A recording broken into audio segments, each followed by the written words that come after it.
Assalamualaikum, welcome to Delicious Recipes. അപ്പോൾ നമ്മളിന്ന് ചെയ്യുന്നത് നല്ലൊരു ഗോതമ്പ് ഇടിയപ്പമാണ്. നല്ല സോഫ്റ്റ് ആയിട്ട് അതുപോലെ തന്നെ നല്ല ഫ്ലഫി ആയിട്ടുള്ള ഒരു ഇടിയപ്പത്തിൻ്റെ റെസിപ്പിയാണിത്. അപ്പോൾ ഇതെങ്ങനെയാണ് ചെയ്യുന്നത് നമുക്കൊന്ന് കണ്ടു നോക്കിയാലോ.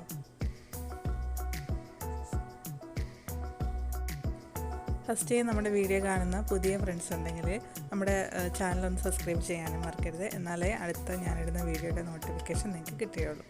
അപ്പോൾ നമുക്ക് വീഡിയോയിലേക്ക് പോകാം.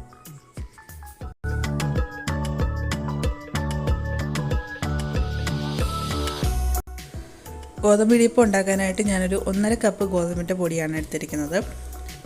അത് ഒന്നുകിൽ നമ്മൾ ഒരു പാനിലിട്ടിട്ട് നന്നായിട്ടൊന്ന് വറുത്തെടുക്കുക. അപ്പോൾ ഞാനിപ്പോൾ പാനിലിട്ടിട്ട് വറുത്തല്ല എടുക്കുന്നത്.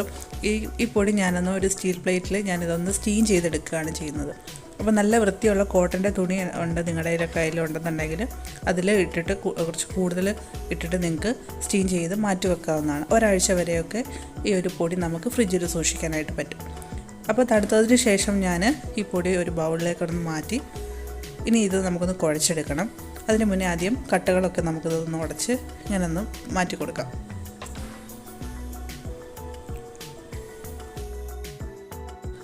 ഞാനിതിൻ്റെ കട്ടകളൊക്കെ നന്നായിട്ട് ഉടച്ചെടുത്തിട്ടുണ്ട്. ഇനി നമുക്കിതിലേക്ക് ആവശ്യത്തിനുള്ള ഉപ്പ് ചേർത്ത് കൊടുക്കാം. കുഴച്ചെടുക്കാനായിട്ട് ഞാൻ ഇവിടെ ചെറിയ ചൂടുവെള്ളമാണ് എടുത്തിരിക്കുന്നത്. അപ്പോൾ നല്ല തണുത്ത വെള്ളമാണ് ഞാൻ ടാപ്പിൽ നിന്ന് വരുന്നതെന്നുണ്ടെങ്കിൽ അത് ചെറിയ ചൂടുവെള്ളം എടുക്കുന്നതായിരിക്കും നല്ലത്. ഒരുപാട് തിളച്ച വെള്ളം ഇപ്പോൾ കൈക്ക് പൊള്ളുന്ന രീതിയിലുള്ള വെള്ളമൊന്നും നമുക്ക് എടുക്കേണ്ട ആവശ്യമില്ല. ചെറിയ ചൂടുവെള്ളം എടുത്താൽ മതി. പൊടി എടുക്കുന്ന സമയത്ത് മാത്രം ഒന്ന് ശ്രദ്ധിച്ചാൽ മതി. ഡയറക്റ്റായിട്ട് പൊടി എടുത്തിട്ട് ചെയ്ത് കഴിഞ്ഞാൽ എന്തായാലും നമുക്ക് ഇടിയപ്പം ശരിയായിട്ട് വരില്ല.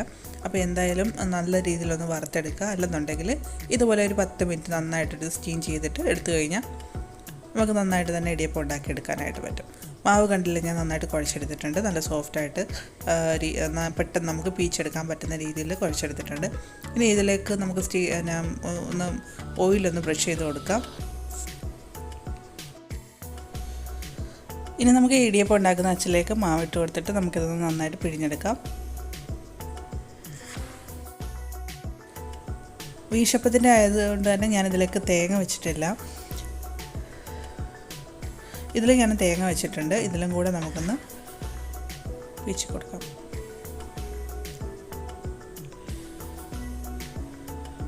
കണ്ടില്ലേ, നമുക്ക് ഫ്രീ ആയിട്ട് തന്നെ ഇടിയപ്പം പിഴിഞ്ഞെടുക്കാനായിട്ട് പറ്റുന്നുണ്ട്. നമ്മൾ മാവ് അത്രയും നല്ല സോഫ്റ്റായിട്ട് നമ്മൾ എടുത്തതുകൊണ്ടാണ് ഫ്രീ ആയിട്ട് തന്നെ എടുക്കാൻ പറ്റുന്നത്. അതുപോലെ തന്നെ നല്ല സോഫ്റ്റായിട്ടുള്ള ഇടിയപ്പമാണ് നമുക്ക് കിട്ടുന്നത്. അപ്പോൾ ഇത് ഞാൻ എല്ലാം പീച്ചെടുത്തിട്ടുണ്ട്. ഇനി നമുക്ക് സ്റ്റീം ചെയ്തെടുക്കാം.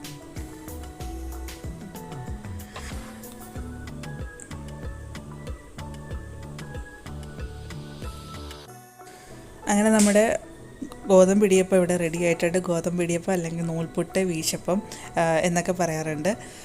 ഇതിൻ്റെ മുന്നേ നമ്മൾ ഇതുപോലെ തന്നെ പുട്ട് ഇട്ടിട്ടുണ്ട്. അതായത് നമ്മൾ പുട്ടുപൊടി നനയ്ക്കാതെ പൊടിയില്ലാതെ ഉണ്ടാക്കുന്ന പുട്ട് ഇട്ടിട്ടുണ്ട്. അത് കണ്ടു നോക്കുക. അതുപോലെ തന്നെ അപ്പത്തിൻ്റെ റെസിപ്പി ഇട്ടിട്ടുണ്ട്. ഈസ്റ്റ്, സോഡാപ്പൊടി, തേങ്ങ ഇതൊന്നും ഇല്ലാതെ ചെയ്തെടുക്കാൻ പറ്റിയ അപ്പത്തിൻ്റെ റെസിപ്പി ഇട്ടിട്ടുണ്ട്. കാണാത്തവരുണ്ടെങ്കിൽ കാണുക.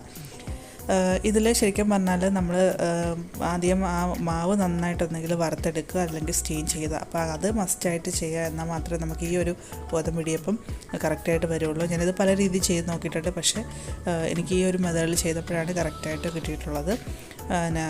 കണ്ടില്ലേ, നമുക്ക് നമ്മൾ മറ്റേ ഇടിയപ്പം ഉണ്ടാക്കുന്ന പോലെ തന്നെ നന്നായിട്ട് തന്നെ വന്നിട്ടുണ്ട്. അപ്പോൾ എല്ലാവരും ട്രൈ ചെയ്ത് നോക്കുക. നിങ്ങളുടെ ഫീഡ്ബാക്ക്സ് എന്തായാലും അറിയിക്കുക. Thanks for watching. Assalamualaikum.